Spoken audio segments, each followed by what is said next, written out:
엄마가 류마티스 관절염인데 그 아픔이 저에게도 대물림 될까봐 두려워요. 결국 저도 엄마처럼 류마티스를 겪게 될까요? 정말 가족력이 운명을 결정할까요? 아니면 우리가 놓치고 있는 진짜 무엇인가가 있을까요? 유전병처럼 생각되는 자가 면역 질환, 오늘 이 자가 면역 질환이 생기는 원인을 알려드리도록 하겠습니다.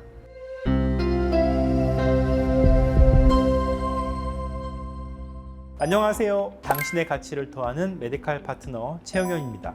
결론부터 말씀드리자면 가족력이나 HLA와 같은 특정 유전자 소인이 있는 것은 분명히 맞습니다. 하지만 이 유전자는 장전된 총일 뿐입니다. 우리가 총이 있다고 무조건 발사가 되는 건 아니죠. 방아쇠를 당기는 건 따로 있습니다. 수많은 연구에 따르면 자가 면역 질환의 원인은 약 30% 정도만 유전적 원인으로 설명이 가능하다고 합니다. 가장 강력한 증거는 일란성 쌍둥이 연구에서 우리가 찾아볼 수가 있는데요. 일란성 쌍둥이는 유전자가 100% 동일하죠. 그런데도 불구하고 한 명에게만 질환이 생기는 경우가 꽤 많습니다. 이것이 의미하는 것은 유전이 곧 운명은 아니라는 뜻이죠. 그렇다면 나머지 70%를 차지하는 방아쇠는 무엇일까요?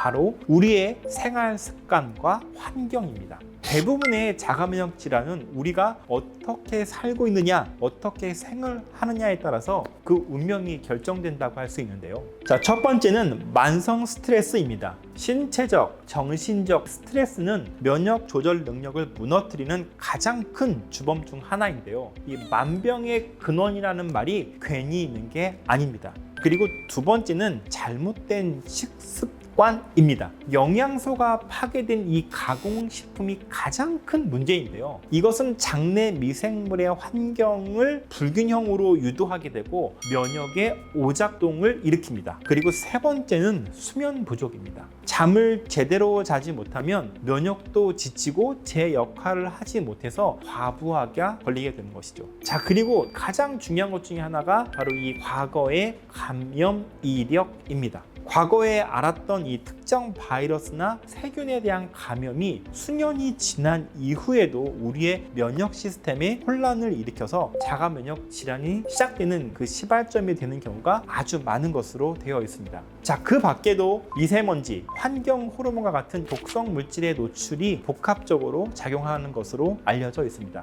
결국 이 유전은 장전된 총일 뿐입니다. 자가 면역 질환이라는 방아쇠를 당기는 건 우리의 생활 습관과 환경입니다. 환경을 잘 관리하면 자가 면역 질환이라는 총은 발사되지 않습니다. 오늘의 영상이 여러분의 불안감을 줄이고 해결의 실마리를 찾는 데 도움이 되셨으면 좋겠습니다.